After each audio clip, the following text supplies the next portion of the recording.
America is running on debt. No surprise there, huh? Right now, Americans owe more than $1.6 trillion in auto loans, the highest in history. Credit card balances just passed $1.3 trillion, and the average credit card interest rate is over 20%. That means for every $1,000 balance you carry, you're burning over $200 a year just in interest. And here's the kicker. Defaults are climbing. Quietly, but steadily.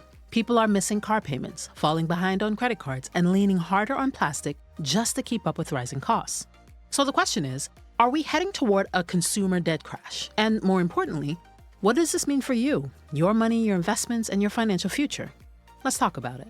The U.S. economy runs on consumer spending. About 70% of GDP is powered by you and me buying stuff: food, cars, clothes, vacations, streaming subscriptions. When consumers spend, the economy grows. When they pull back, growth stalls. Right now, consumers aren't pulling back, they're swiping. But a lot of those swipes are turning into debt. Auto loans are at record levels because car prices spiked during the pandemic and haven't fully come down. Credit card debt is higher than ever because the cost of living keeps climbing.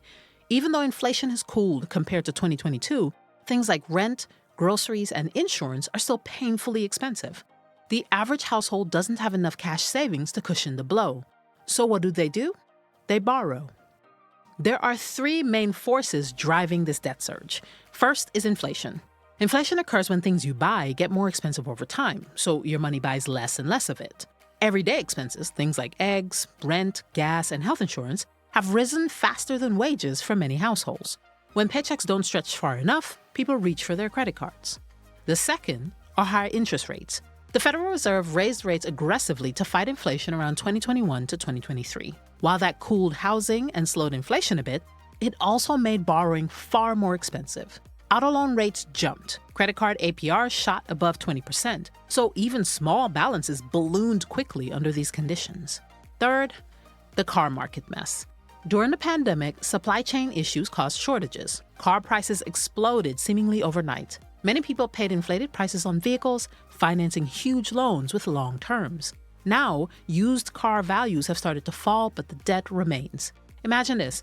You bought a car in 2022 for $40,000. Today, that car might only be worth $28,000, but you still owe $36,000 on the loan.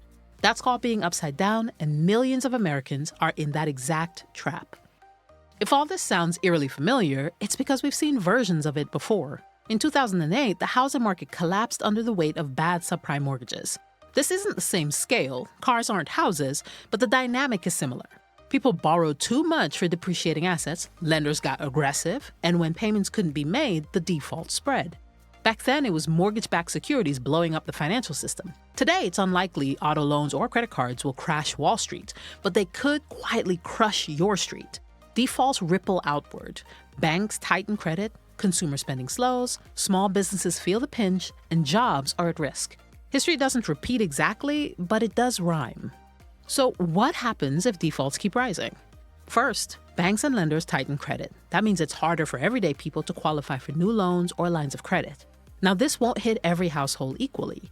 Younger borrowers, especially Gen Z and younger millennials, who often have weaker credit histories and lower wages, are more likely to take on high-interest loans just to get started in life. Additionally, low-income families who already spend a bigger slice of their paycheck on necessities will have even less room for error with increasing rent, groceries, and energy costs. And middle-class households will be stretched even more. Think families with a mortgage, student loans, car loans, and credit cards all at once. On paper, they might look stable, but one unexpected expense, a medical bill, a layoff, even just a decrease in pay can push them over the edge. So after banks and lenders tighten credit, consumer spending takes a hit.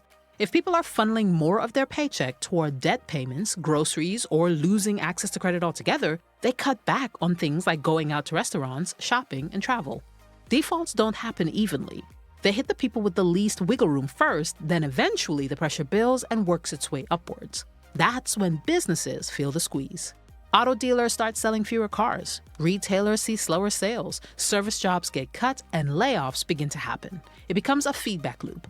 Less spending leads to fewer jobs, which leads to less spending. And while the Federal Reserve watches these trends closely, they're often slower to react than we'd like. Rate cuts may be on the horizon, but they won't erase trillions in consumer debt overnight.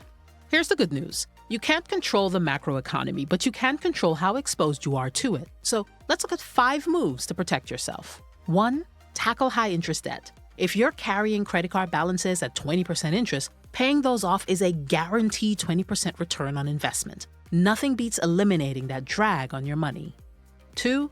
Avoid, as best you can, upside-down car loans. If you're car shopping, don't finance more than you can afford and resist the urge to stretch to 5, 6, or even 7-year loans. As of 2025, the average car loan term is nearing 70 months. But a car is a depreciating asset, and a longer loan term can increase the risk of owing more in the loan than the car is worth. Buy used if possible and keep it modest.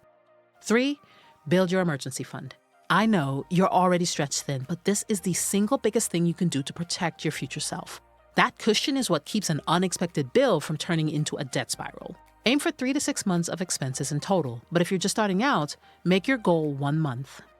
4. Negotiate your credit terms. Many people don't realize they can call their credit card lenders and ask for a lower APR or move balances to a lower rate card. It's not glamorous and it doesn't get rid of the debt, but it could save you thousands over time. 5.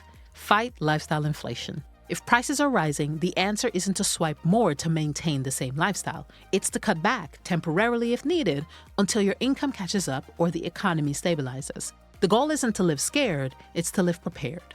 Here's the reality. Consumer debt probably won't spark another 2008-style financial meltdown, but it could quietly drain households, squeeze the middle class, and slow the economy in ways we all feel.